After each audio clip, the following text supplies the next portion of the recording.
Perfect. Thank you very much, Sonia. So good morning, everybody. Thank you all for attending our webinar today. So this morning, we're looking at employee theft.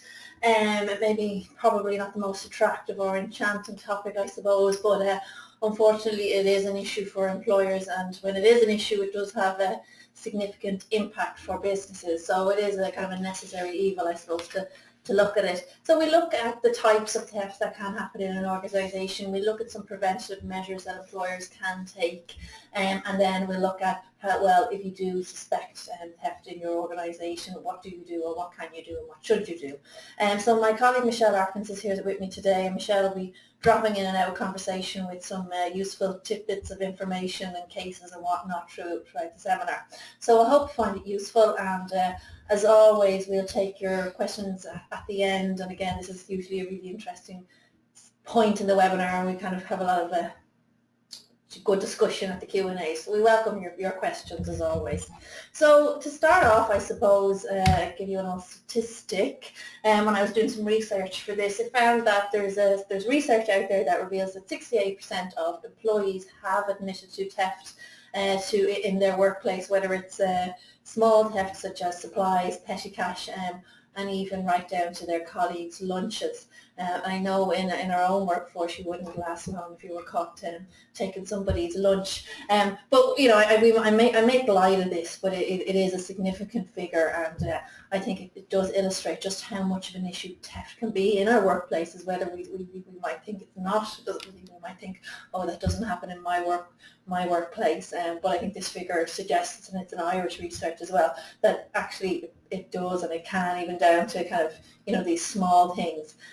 You know, and although we say these are small pieces, the pens, the post-it notes, the pre-stamped envelopes, but that they're just kind of inklings of what else can happen. But if we look at the real challenges that theft can pose, I suppose, there's research again from Retail Ireland, and they say that over €500 million in retail stock is stolen every year.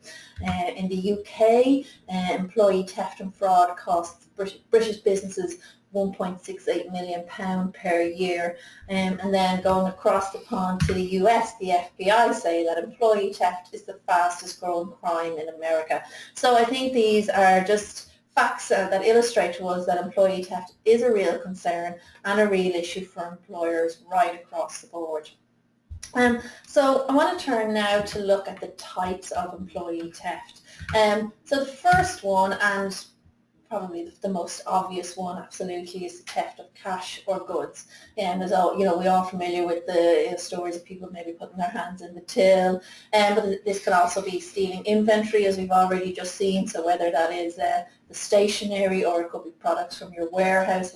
You know, shrinkage is the term that we're familiar with when we're here of retail, I suppose, in terms of their stock, whether it's taking it from the warehouse or the loading dock before it's even registered. And again, the supplies of the stationery supplies or kitchen supplies. So that's the first one. The next one that I wanted to kind of touch on was payroll theft. So this is the kind of falsification of records. For example, when employees are putting in their expense sheets. So they may be putting in extra time that they were on the road, or extra mileage, so they can claim an extra few pound in their mileage. You know, it is an issue, and it is there, so it's just something to be aware of. So the manipulation of company records to embezzle or hide hide theft. This is the next one, and I suppose who we're looking at here would, I suppose, be your bookkeepers, or maybe a senior executive. It's generally accountancy fraud that I'd be talking about here. And again, it is an issue. It's probably one of the behind retail theft and the theft of goods, probably the next kind of highest theft we're talking about in Ireland. And then the final one is information theft, which some of us probably wouldn't spring to mind automatically, but many employees do intentionally steal information from their employers to benefit themselves or competitors. And the types of information will include, or could include, your customer lists, your sales figures, your marketing plans, product development data, intellectual property, so on and so forth. There's just a massive amount of information that can be stolen and is stolen by employees. And it can occur through a number of ways, whether it's by email, whether they're printing out copies of employee data, whether they're putting onto a USB key. Really, in today's world, there's so many kind of I dare say, options available or avenues that they can be using. So, and this type of theft can be really damaging. We're not just talking about the cost of it, but also there's reputational cost as well. So there's a whole range of areas where theft can occur, I suppose, just to kind of illustrate that to you.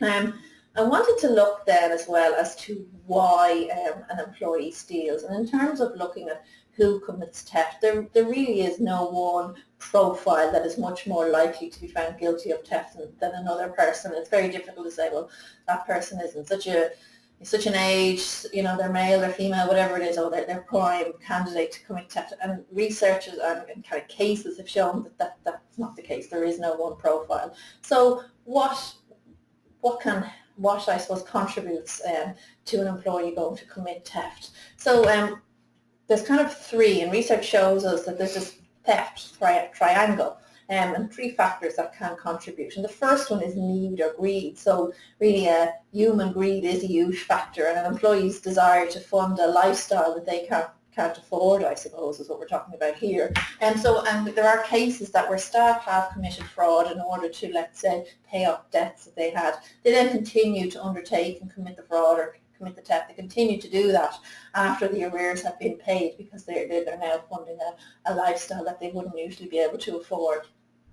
The next one is rationalization. So this is when an employee feels that they deserve to take this. They have a right to take this, and whatever way they rationalise that in their head, it's almost like, well, after all I do for them, they feel that they work hard enough and that they deserve this. Maybe they feel that they didn't get the pay rise they were entitled to, so I'll just take this in return, or the company can well afford it. So it's that kind of rationalisation in their head. And then finally, it's opportunity. They think they can get away with it. And again, research shows that those who stole from the workplace, 74% admitted that they did it because they felt that they would get away from it. So when you have these three steps in existence, I suppose, or these three factors, it really is, I don't want to say a hotbed for theft, but they can contribute to theft. And they can certainly kind of, if these three factors are in existence, it's something to be just kind of concerned about, I suppose. So I want to get into it now as to, right, well, how do you prevent theft, and what are the steps that you can take to prevent it in your workplace? And some people say, well, where there's a will, there's a way. But I think by taking certain steps, you can definitely send a clear message out to your employees that you are a vigilant employer and that inappropriate behaviour is not acceptable or tolerated in your workplace. And we've come up with 7 key steps that we think will really be key in helping you prevent workplace theft. Before I want to go into these, I just want to say that these really are best practice management approaches as well as helping you prevent theft. So even if you think theft is not an issue in your organisation, or it never has been, you may want to take some points from the next 7 steps that are just really good management points of views or management practices that might actually work, or you could implement some or if not all of them in your organisation. So the first one that I want to look at is pre-employment screening. So it is really vital to hire carefully.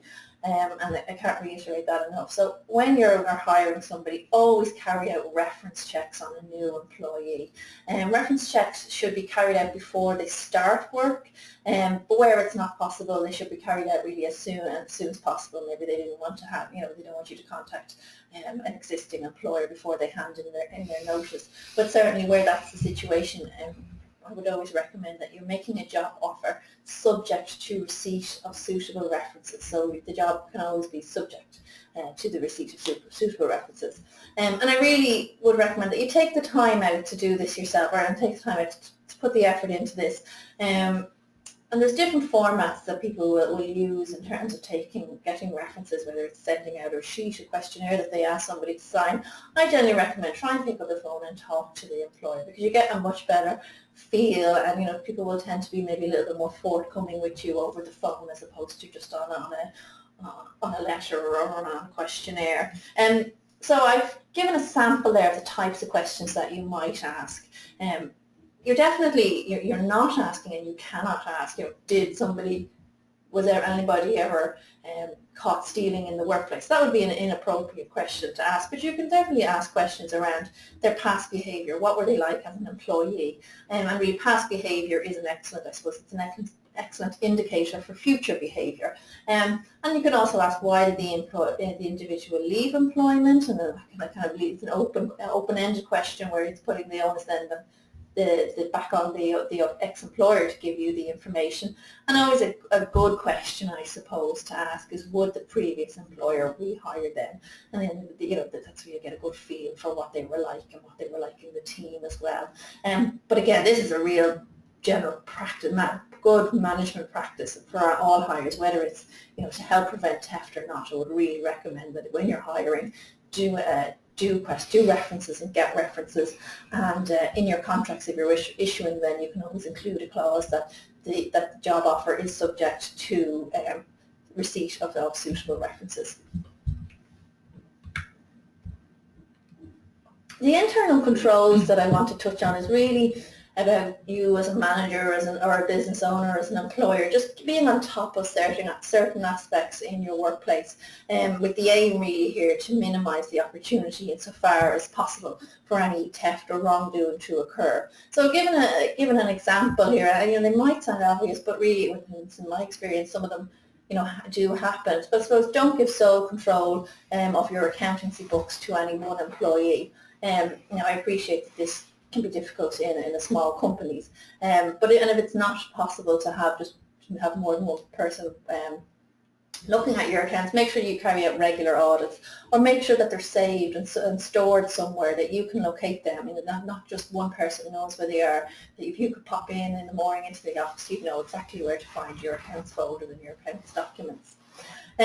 Drop in, if you have stores or premises or warehouses, drop in intermittently to those locations. So perhaps, when I say drop in intermittently, occasionally unplanned, so it's just a kind of an ad hoc drop in. And so if somebody is always locking up on a Thursday evening, you might drop in the odd Thursday just to say hello and just to see for yourself. Alternate your roster. Don't always have somebody working on their own at the same time. Every week, they know they're on their own all the time. It might just give them that kind of opportunity that we spoke about earlier. And I actually have my own personal experience of this many years ago in my first job, actually, when I was working in the local news agents. What we had at the time, there was a girl who she opened up the store every Sunday quite early in the morning, kind of before mass times, and people would be coming in to get their papers and whatnot. But she was the only person in every Sunday for about 3 hours, and it must have been about a year later, however way it was discovered that she had been taking cash over that time as well. And that just goes to show that she was there every morning on a Sunday on her own, and she had that opportunity. So again, alternate your roster so somebody is not always coming in the same times, the same week on their own. Have a refunds and have a voids approved or witnessed or signed. So I suppose if you think about it, when you go to bigger stores, if you're trying to exchange something, you always have to go to desk A. You can't just go to any of the tills. There's always a certain desk where you get your refunds signed. Or always make sure that a manager checks it or signs the receipt, sign and exchange. And keep track of keys or alarm codes as well. And again, in a company that I worked for in the past, we would never give keys or alarm codes to somebody on probation. So we'd make sure they were fully past their probation before we were giving them their keys. Michelle, did you have any other points that you wanted to come in on kind of the internal controls in the stores? Well, absolutely. There was a recent case, I think just last year, concerning an employee that worked for a large company, Woody's, actually, DIY store. And again, it was the same thing. She was employed as a cashier, promoted then to a manager, like a supervisor. And her primary role would have been to look after and take care of the cash at the end of the shifts.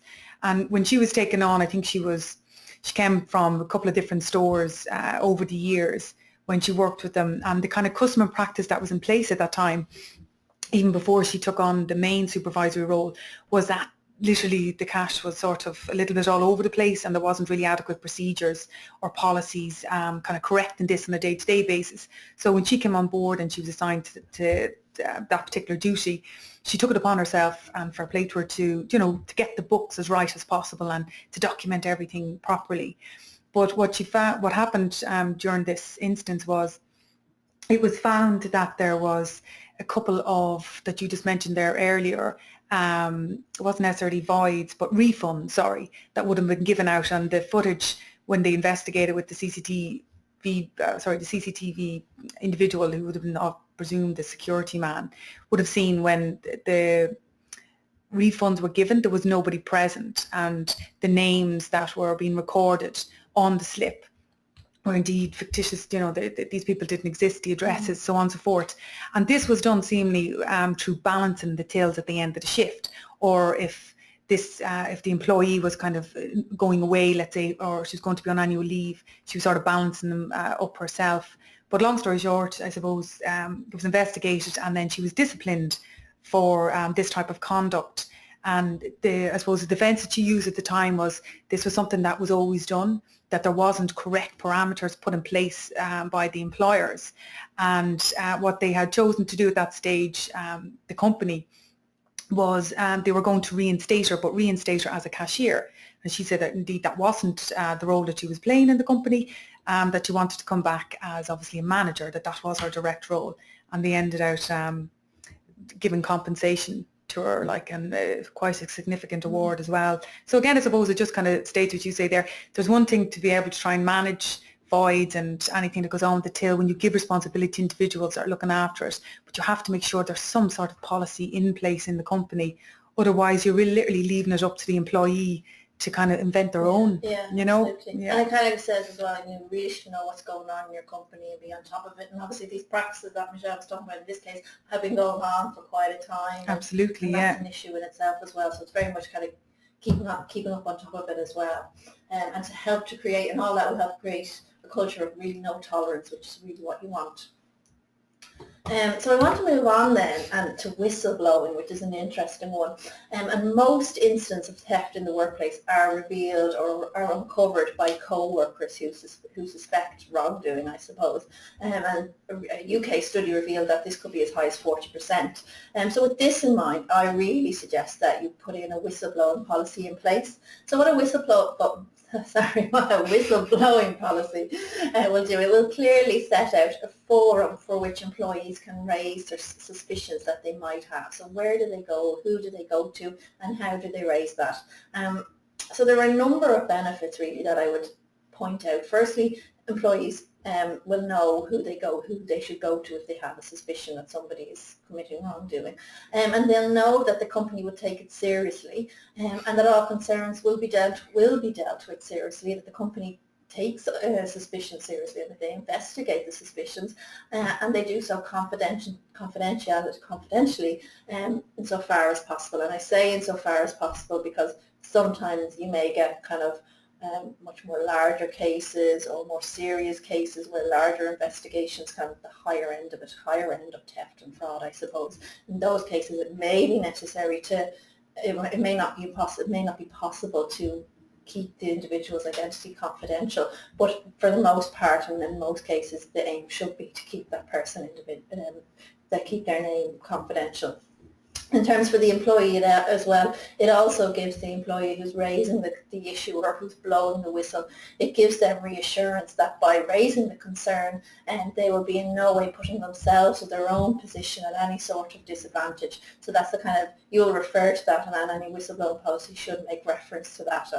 And again, when we're looking at the higher end cases that may have major significance in terms of committing an actual crime or against health and safety, we have actually legislation in place with the Protected Disclosure Act that states that employees can't be treated in any way less favourably because they blew the whistle. So, it would be wrong if you felt that somebody raised an issue, and the best thing really to do, because if it's such a big issue, it would just get rid of that person and dismiss them. That would be totally wrong.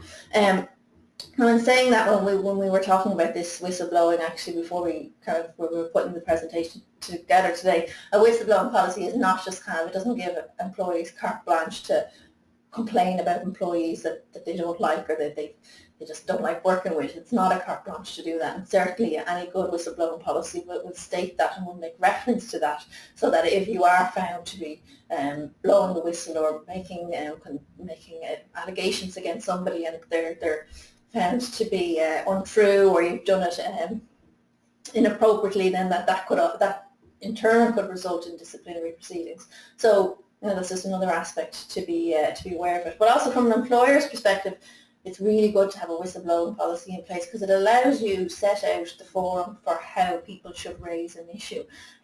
So particularly if you want people to bring their issues or bring their suspicions and suspicions that they have to be raised internally first. So that can prevent them from going externally out to the media, for example. Firstly, you don't want cases to be going out externally into the media, into the public domain, when you might actually, that could be really damaging on your company. So you want them to be dealt with first internally. So that's obviously positive for a company side. And then obviously from a potential perpetrators' point of view, if they know that their fellow co-workers are watching for theft, or that they could be watching for theft, they too probably will think twice before stealing.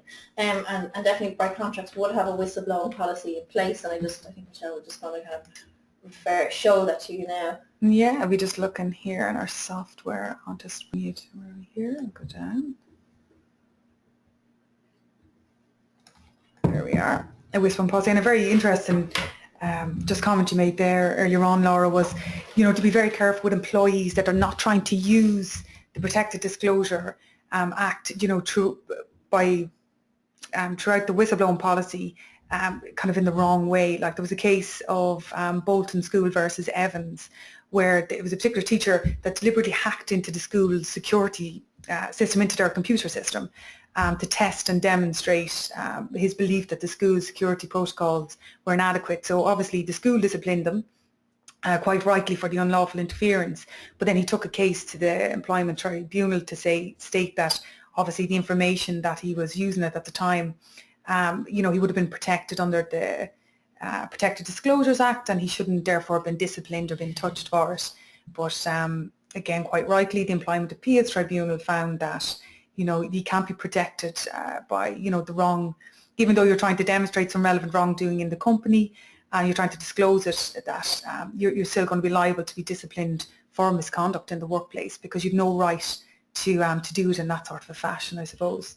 So that's just something to be wary of. And you'll see inside in the software, we give you a full comprehensive policy that outlined a lot of what Laura had spoken about. So it just gives employees in the company a good understanding of how they can raise a complaint, what type of complaint, and the kind of process and formula that they'll follow, and to ensure, to make sure that they are happy enough that when they raise these sort of concerns, that they're not going to be treated less favourably in the workplace, and that there's some element of protection there, not only if they're correct, but if they're incorrect in their findings also. But as I say, the employee isn't meant to turn into like an investigator, and employees need to be careful of that. If they do suspect wrongdoing, you're not meant to go out of your way to try and break into your manager's office trying to find these files, or or try and record telephones or meetings belonging to people. So you just need to be very, very careful, because you will be breaking the law even under the Data Protection Act as well. So to be mindful of that. But as I say, it's inside our company handbook here, so the full policy that's there for it. Perfect. Yeah. So that's there, and it's a standard. And again, I think the benefits are clear in terms of you want to promote that people, if they suspect wrongdoing, they should blow the whistle, and the responsibility would be on them to blow the whistle, but not, as Michelle said, to go insofar as to try and prove it themselves. Then that's the role and the responsibility of the employer or the manager. And a good policy will set all that out very clearly. So talking about policies and procedures, I do want to move on to policies and procedures, because this is really key, and it's a key part again in how you manage theft, and all types of theft really. And when we kind of go back to our 4 types of theft at the start. So you can get some really good policies in place that will protect you and they protect the company. They'll illustrate that you take theft seriously and that you are trying to promote a no-tolerant workplace, and they'll also help you then managing theft if it does occur, or if you suspect that it's occurring in your workplace. So the first one is the right to search, and this really is a key policy, not only in the retail environment, but really in any work environment, particularly when we've kind of looked at the type of theft that can occur. And so having a search policy gives you the right to request that an employee will agree to be searched. And from decisions that we've seen coming down from the EAT, the Employment Appeals Tribunal in the past, it really is clear that where there is to be a search policy, and those search provisions must be clearly set out in the contract of employment or the staff handbook. So if you have suspicions that somebody might be stealing from you, and you want to search them to help prove your allegations or prove your suspicions, you need to have a search policy in place that will allow you to do so. So did you want to come in with a case? Yeah, no, absolutely. Like, again, we have a right to search policy in the Bright Contracts handbook. And now, as you said earlier on, you need to be very careful with this policy. It doesn't give you an automatic right just to, I suppose, ad hoc on any day start looking into employees' bags or lockers, and you need to be very careful also that if an employee refuses the search, kind of how you deal with that as well, that you're not going to go straight down the disciplinary route with it. So it's important, again, if it's in the workplace, that's fine and you can have it, but be very, very careful when it comes to using it, that the provision allowing for search not be considered by an employer as a reason or right to enforce employees to open up their bags or their wares or whatever. Even regards to the contract. So my advice to everyone would be, have it there if you want to use it, but seek advice before you carry it out. And again, if there's suspicions in the workplace when it does come to theft and you think it's necessary, it's extremely important how you actually work with that process. So i.e., is it across the board that obviously if it's a male or a female that's been searched, that it's a female that's searching a female? If it's a case, if it was something very serious, if you did want to get the guards involved, that again the same thing applies to them, that you have to be very, very careful how you handle it.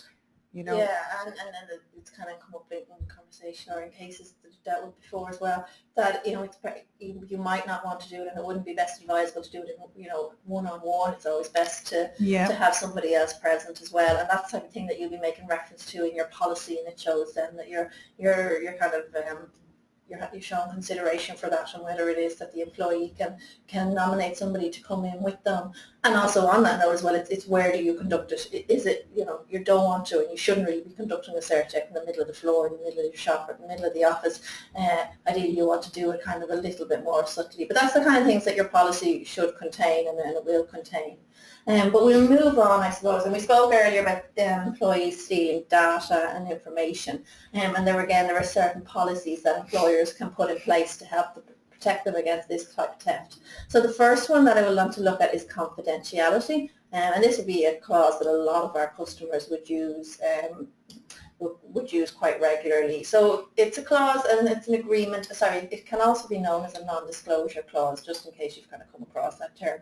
But it's an agreement usually included as part of the contract of employment that prevents an employee from disclosing confidential information, trade secrets, marketing initiatives, company financials, or other customer information. So if you have information that gives your business a competitive edge, this clause will provide some assurance really that your employee will not divulge it to competitors or to use it for themselves.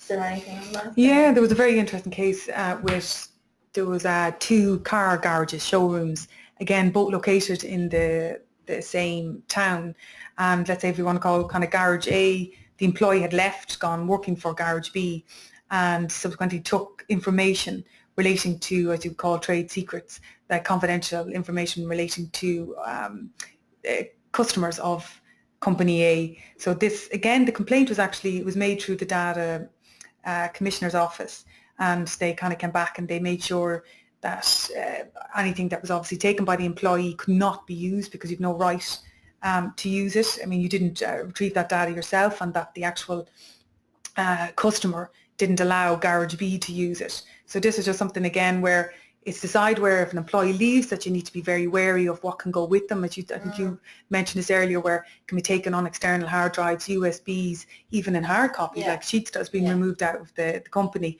But also when it does go into the hands of, let's say, company B, how that's handled. And it's handled again through the likes of the data committer's office, where the complaint can be made from company A that you're aware that this employee has taken that data, that they are using it in another company. And even if it's a case if you get, I think company A received actually, a couple of, I wouldn't say tip-offs, it was actually complaints by their existing customers to say that, you know, John, who left you a couple of months ago, he's actually trying to contact us. He's informed us he's gone over to such and such garage and he's looking to see will we take the business. So again, that's where you're looking in with the confidentiality side of it and the data protection as well. Yeah, and post-termination, that kind of, that links on that as well. So post-termination restriction clause is a clause really that restricts what an employee can do once they leave an employment. And I suppose the nature of it will vary depending on the organisation and the role, but generally what employers will be concerned about is a non-solicitation of employees and customer data, just as in that case Michelle talked about.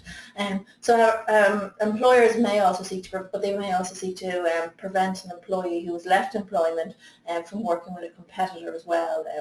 Similar to, again, the exact case. You can put a clause in your contract that says, you know, you're not allowed to work for a competitor for a particular period of time after leaving employment. And again, that helps to again, protect your data, protect what you're doing. I worked with somebody before who was working in they were doing a lot of research and development, so they wouldn't let somebody work for a competitor for a period of 3 months after, because they felt that any kind of marketing developments or product initiatives would have sufficiently kind of developed in that time. They didn't want that employee leaving a different company and leaving their company and going to another company and then kind of just using all those trade secrets and all the marketing initiatives that they were doing and developing and putting out a new product to the market. So that's what your post-termination restriction will do. It will restrict the employee after they leave employment. The only thing to say on these type of clauses is that they really have to be written on a case-by-case basis, and even if you have a clause like this in your contract of employment, that doesn't necessarily say that the courts will allow it or that they view it to be reasonable and enforceable.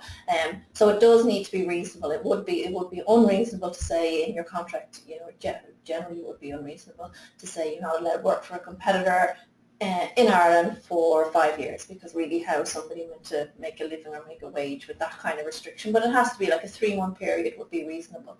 But again, that's the type of clause, particularly if you have somebody who's working in development or marketing or customer and somebody at a senior level, again, that could be a very useful clause to have. Similar to that, again, is an intellectual property clause, and this clause will make it clear that all intellectual property created by an employee in the course of their employment is the property of the company, is your property, and it shouldn't be taken or used elsewhere. So again, your examples would be maybe an IT coder who's developing code and software. It could be your customer support sheets or some sort of a help guideline. So there could be any kind of any number of things that would fall into intellectual property. I just actually on that, Laura, I'll just show you quickly, again, even from the bright contract side of it, what you've just spoken about, we have a full restrictive covenant that's included in the software. So just give you an outline of where, again, you can build in those type of restrictions when an employee leaves, such as non-competition, non-solicitation, non-dealing, non-poaching, and in the general terms. And exactly as you said there, what you're always looking to show, and especially in a court of law, that there is some sort of you're trying to persuade them that there's an existence of legitimate business reason as to why it needs to be protected, and then it's the parameters, again, as you said, that needs to be set. So if it's, you know, a reasonable time frame, or that you're not saying, I know one lady that actually I spoke with last week, she was a professional baker, and there was restrictive a post-determination clause with her previous employer stating that she couldn't bake for 3 years. Now, again, I wasn't speaking directly, she was just with another customer of ours, and I kind of said, look, you might perhaps look into that yourself. That seems very excessive. Yeah. Exactly. So you can see how some of them are very unreasonable and how the courts can get a little bit annoyed. But, you know, it does depend on the case itself. But just so you know that actually we have something that's drawn up, and then again, you can edit yourself to whatever suits the business. And we also have, again, I know, sorry, you touched on, just reminding me of it, the confidentiality agreement. Again, this is something that, aside of the contract where we'll enter in the confidential information, which will be obviously applicable to everyone in the company, there probably will be certain positions in the companies, as you said, maybe more senior, or somebody that was involved, with coding for the business or something, that you will have a more extensive confidentiality agreement with them because of the type of information that they have access to. So that'll be a separate agreement that you'll give out to them when they join. Yeah, and it's perfectly acceptable to have that if you have different people, in different roles and different levels of seniority in your company. Their contracts will all be different, and that's perfectly fine. You won't have the one contract for everybody. You can put in different clauses as appropriate to suit each role and each person, and then generally your handbook will be the kind of standard one-size-fits-all general approach, I suppose. Yeah, and then obviously you get them signed and dated. They're no good to you if there's a signature on them, especially if you do come to, using it in court. If you did want to take a case and sue an ex-employee or something for wrongdoing, you need to ensure that you have that policy and that it was signed. And we could lose a run of ourselves here talking about another point. And that you're regularly reviewing it, because there was a case recently as well where they had a post-termination restriction that was put in place when an employee started. And to really cut a long story short, he had been promoted several times within the company, and it was a few years later, and whatever way the relationship ended, but the courts found that the post-termination restriction that was put in place when he started was null and void, or wasn't applicable because his role had changed. So with all of these policies, and I think again, when we talk about general management best practice, is to continuously review them and ensure that they apply to the role that the individual is doing at the time. And I'm going to move on because I'm conscious we're going to lose the run of ourselves with time. Email and social media policy is the last policy that I want to touch on. And I suppose given that the vast majority of employees today working, and so much of their work revolves around IT systems, it really is vital for employers to have IT policies in place. And such policies will prohibit employees from sending confidential data over email inappropriately, or it'll set out boundaries of what is acceptable and unacceptable behaviour on social media. So the employee, and you should also, and it's fully acceptable to reserve the right to monitor an employee's work emails and their work computer usage, and that would be included in it as well. Do you want to touch on social media or email policies? No, just to say, again, it's a huge area, but only recently there was, I think, 3 or 4 blogs that were completed on Bright Contracts. Yeah. So, like, if anybody even had an interest in that, if you go onto Bright Contracts and look at the blogs, it goes through the different stages, because there's quite a bit when you're looking at protecting the company's LinkedIn accounts, the company's Facebook accounts. I mean, there was cases, again, from companies that we've dealt with, where an individual would have been looking after basically marketing and advertising the company and pulling as many people in, let's say for specific nights that they were running in nightclubs, and or just even wine tasting nights for off licenses, retail trade, throughout seasonal kind of periods throughout the year. And when the individual left, they took all the contacts. There was no way of even, being able for the company to get back in with passwords and codes or anything like that. So to be very careful. And these were individuals, again, set up on their own, and had all of, and you're talking thousands, it's not hundreds, it's thousands of contacts that they had belonging to the business. So just be very careful. And then, as you said there, with the social media side of it, that employees are equally aware when they are out and about and posting things on their own accounts, that it can't, have any sort of reaction with employers, or how employers may perceive them. Yeah, it's social media is a lot of the cases, and there's only been a few because it's such a relatively up-and-coming area of employment law, I suppose. But what courts seem to be looking at is the reputational damage that might have been put on the company because of comments that were put on social media. So kind of the higher the reputational damage, obviously that's kind of more of a concern. But it's a huge area. And it's another area in itself, isn't it? But we're just worried about anyone taking your contacts. Yeah. Because it still is, it's theft, It is. So we move on anyway. Just to kind of summarise on the policies and procedures, these policies, as I said earlier, will help protect you, and it'll give you a format of how to deal with situations as they arise. If you don't have policies in place, it's never too late to put them in place. So it might be time just to review your documentation. So I'll move on. slightly maybe softer but equally really important point in terms of preventing workplace theft is to get to know your employees. So from an employee's perspective, it's really much easier to steal from someone that you don't know very well and you don't particularly like or have any kind of fondness towards them, and than it is to steal from somebody who you actually have a relationship with and you kind of consider a friend.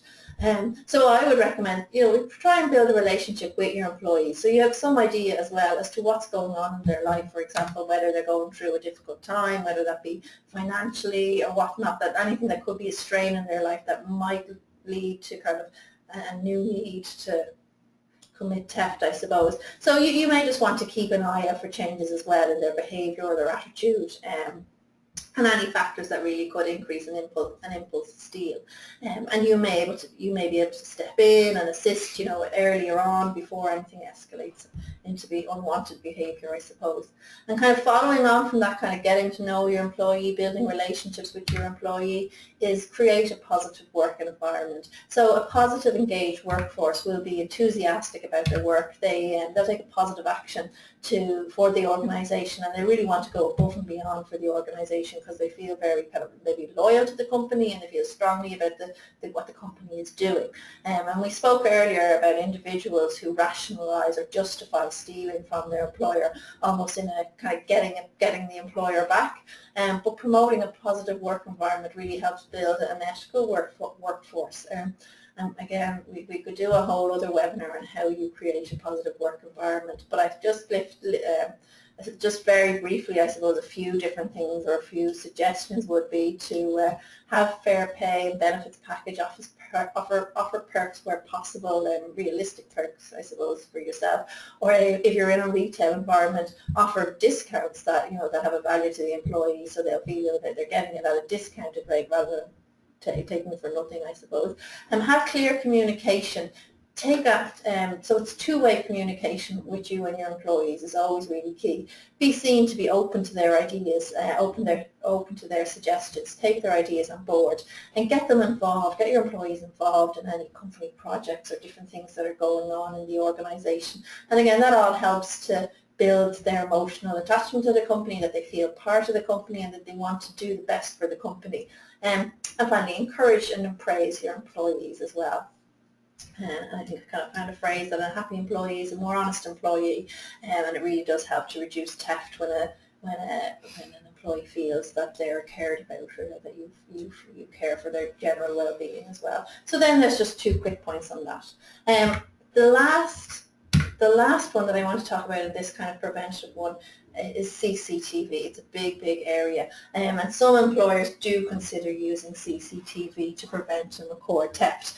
I will say that the use of CCTV is really highly regulated, and it's regulated by the Data Protection Commissioner, and only it's really a topical issue actually, so much so that only last December the Data Protection Commissioner issued an update and expanded guidance notes in relation to the use of CCTV, and that was as a result of increased queries and maybe increased inappropriate use of CCTV, not just in the workplace, I suppose, in general. But the guidance notes that were provided and that were issued in December, they set out kind of much more stricter guidelines around the use of CCTV. And they include that if you want to use CCTV on your premises, that first and foremost you must conduct a risk assessment and a privacy impact assessment.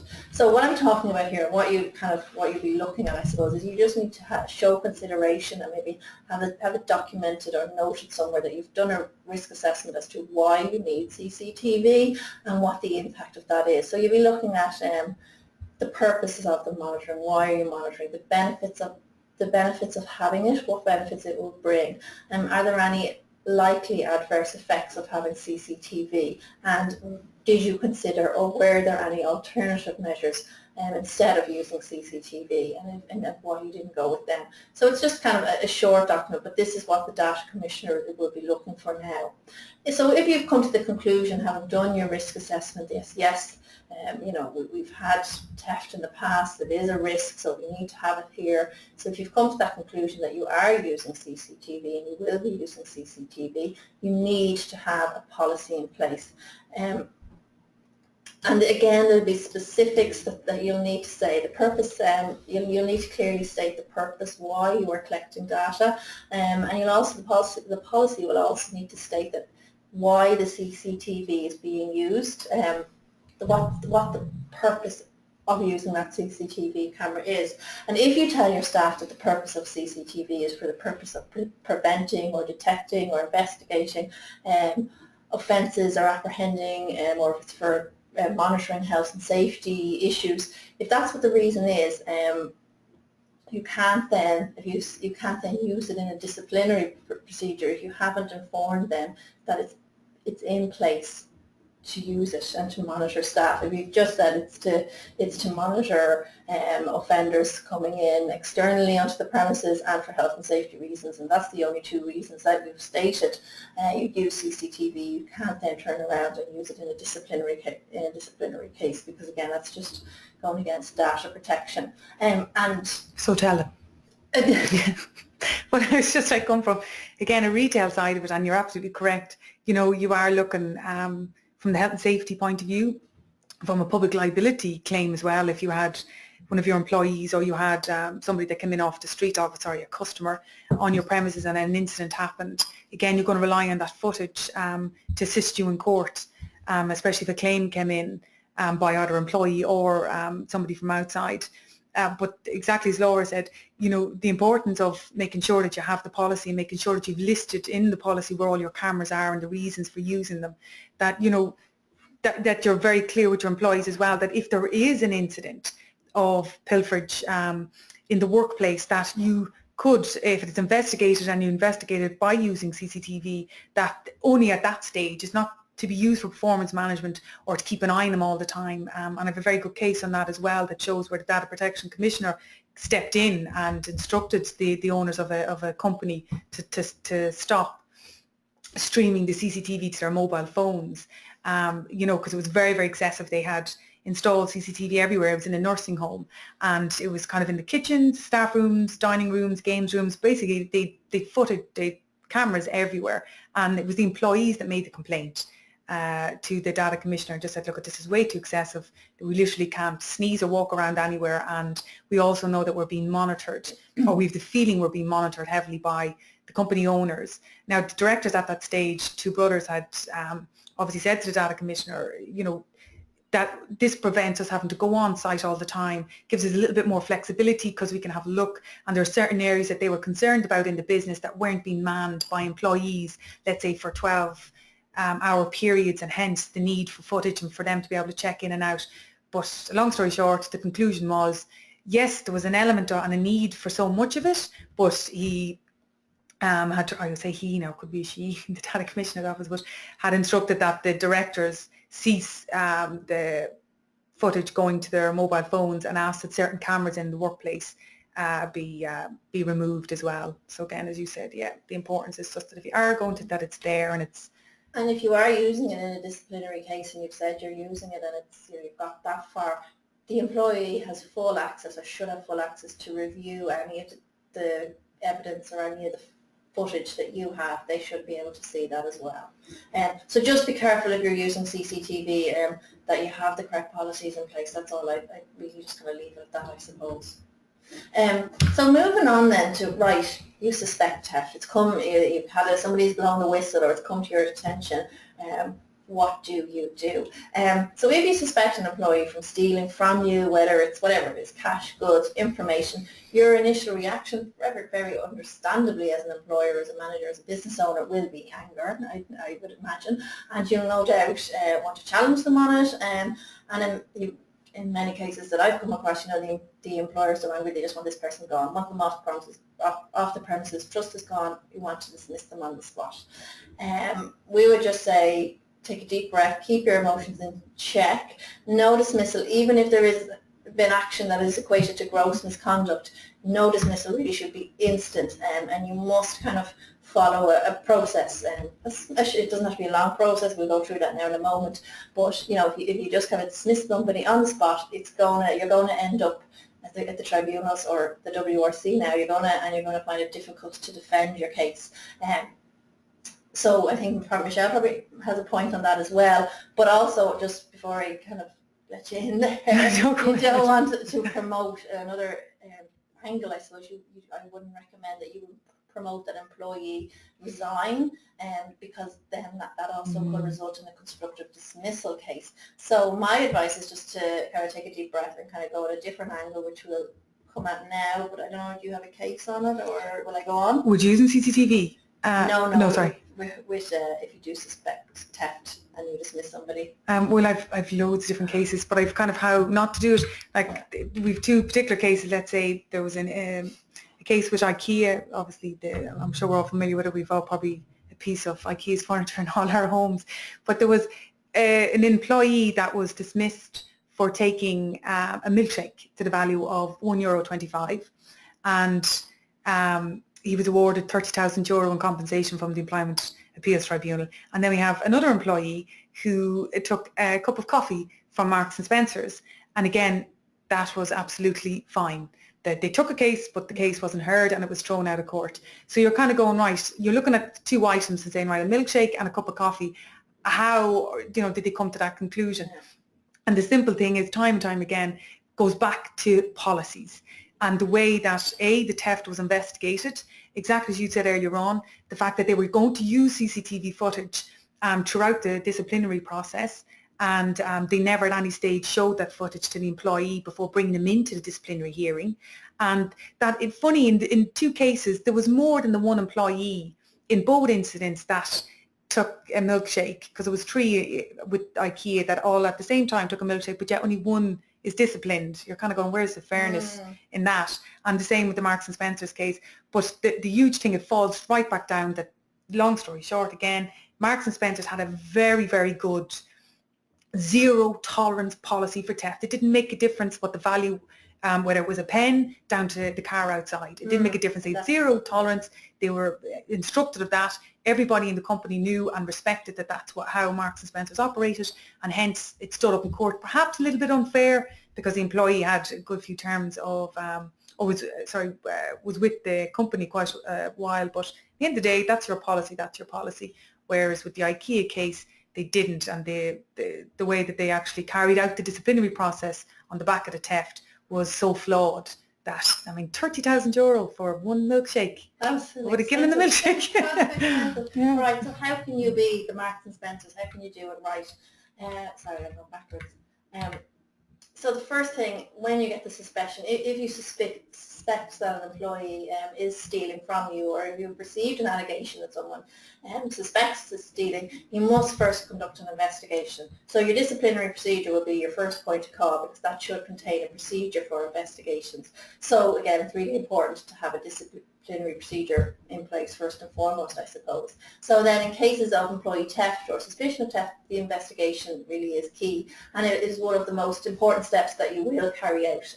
And if you can carry out a sound investigation and conclude that gross misconduct did actually occur, you're putting yourself in a much stronger position to be able to defend any dismissal or claims that you have against you. So in terms of your investigation, first and foremost, you want to assign an investigator. Ideally, somebody should be kind of slightly removed from the individual, maybe not the direct manager or a different manager in the company.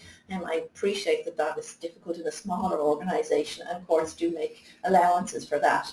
But what I will say is that if you're dealing with something that's maybe a little bit more on the higher end, the more kind of serious cases, I suppose, in smaller organisations, it may be necessary to consider appointing an external independent investigator to come on and really take it if you think it's a tricky case. I would advise you to act fast. Once you become aware of an issue and the clock really is ticking, your investigations need to take place really in a timely fashion, because the longer it takes, the more likely critical evidence is lost and memories will fade if you're dependent on interviews. You want to decide what you're going to do with the employee, and do you suspend them. The general rule of thumb when you're dealing with a theft, which theft normally is gross misconduct, is that the employee is, and when they are suspected of gross misconduct, is that they should be suspended with pay as soon as possible. And this kind of as well is reiterated by a lot of decisions that kind of come down from the EAT, because they have taken the stance that if you allow an employee to continue in work while you are conducting an investigation for serious gross misconduct, it really undermines the whole decision that it was gross misconduct. And because if it's gross misconduct, you're basically saying that the whole relationship is broken down, there's no trust in existence, so then why are you letting them continue on in position? So it's generally best to suspend them, and of course you are suspending them with pay for the duration of the investigation, and because obviously guilt or innocence hasn't been proven or decided on yet. I would say that any period of suspension really should be as short as reasonably possible. You don't want to have it extended. So again, that goes back to acting fast and having a timely investigation. And it really isn't as well advisable to kind of investigate the case covertly, and allowing the employee to continue what they're doing while you're investigating behind the scenes. An employee should be made aware that the investigation is taking place and what's happening. And in terms of what you're looking at when you're having the investigation, you'll be looking at, well, first and foremost, is it true that the theft take place? Was it intentional or was it unintentional? Now we go back to kind of, did the employee accidentally put a zero at the end of a mileage claim? That is possible, and it is. It might have been an unintentional theft. There's still obviously negative consequences, and you may still decide that disciplinary action is required, but maybe that the severity of it may change as well. So it's just something to kind of bear in mind. Was it intentional or was it unintentional? And again, the severity, and what was the cost, what was the reputational damage to the company as a result of this, and was it a once-off occurrence, or has it been something that's been ongoing for a number of months or years, whatever the case might be. So that's kind of what you're looking at in your investigation. Once you've conducted the investigation, you're going to be holding, as Michelle said, a disciplinary hearing, and this again will be in line with your disciplinary procedures. I'm flying now because I know we're coming close on time, but the purpose of your hearing is to give the employee an opportunity to respond and to put their side of the story forward before you make a decision. So even if an employee has admitted that they've committed the offence, you still have the hearing and you still allow them to put their side of the story forward. And with hearings, as with any hearing, whether it's for theft or anything else, a disciplinary hearing, it's just to get the employee's side. There's no need for you as an employer or whoever it is conducting the hearing to have a kind of back and forth with what they say. You put the case to the employee, you ask them to put forward their response and their side of the story, and you minute it and you take notes and you say, thank you very much, we'll go away now and we'll consider the facts. That's all the disciplinary hearing needs to be. It doesn't need to be a two-way, well, actually, I don't agree with you because of this, because of that. You just take the employee's side of the story, thank you very much, and then you go away and you make your decision. So again, when we go back to theft, once you're making your decision, you may decide that no action is required. The suspicion was unfounded, it wasn't right, it wasn't true, so no action is required.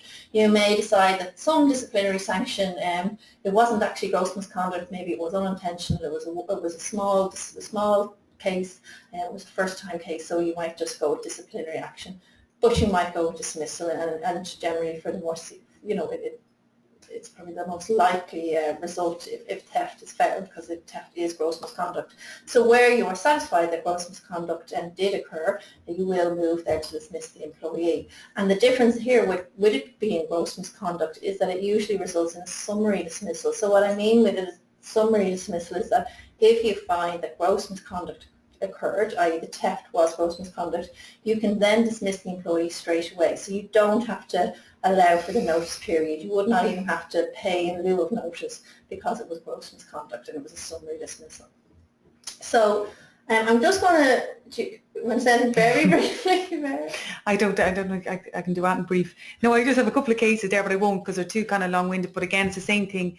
It was certain cases that not following the set steps that Laura's outlined, cost, one particular company 55,000. And really, when you look at the case itself, it's mind-boggling that employers will have to pay that sort of money simply because of the procedural side of it. I mean, the action was carried out by the employee, whether it was, it was found that obviously that, theft had occurred, but again, because the procedure's flawed, they lost out, whether it wasn't, the opportunity for them to appeal. And in one of the circumstances in case, it was the failure of the manager to take minutes of the meeting. That the tribunal kind of looked, you obviously didn't feel that this was serious enough to even record the minutes of it. Yes, you're in court now trying to defend yourself. So just little things that have to be, I suppose, wary of. Yeah, so it is, it's a matter of just taking a deep breath and say, right, it's very likely this happened, but let's do it properly rather than rush in 2 feet and mess it up really. Take a step back, right, get your approach. It doesn't take that long. You can do it quite in a timely fashion, but it's just a more logical approach, I suppose. And absolutely, if theft occurred, because cases have shown, you can dismiss and you can dismiss fairly. It's just a matter of going through a logical process, I suppose. We'll get to the questions now, I suppose, very briefly. If really the key thing is to create a no-tolerance environment and act logically if you do suspect it in terms of dismissing or taking action. So I'm eager to get to the questions now because I know we've gone over on time. So I think if there are any questions, we'd be happy to take them. And while we're getting them. When they're here. Bear with us now, apologies.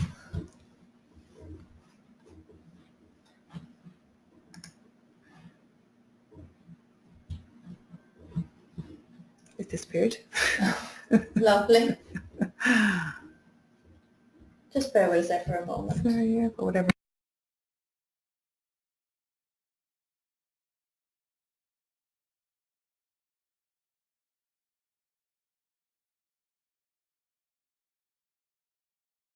If I have a suspicion that there might be somebody taking when they're on duty, what can I put? What sort of procedures can I put in place? I know that's a very generic sort of thing. Like, again, as Laura and myself had said earlier on, like, if the suspicion is there, then obviously you're going to investigate it. And to be very careful as well, like there was a case, even just to give you a bit of an idea with employers, like in the Dunn Stores case, they had covert CCTV that they used when they had suspected the employee, when they were running an investigation. And they also were running it alongside to see, was she stealing?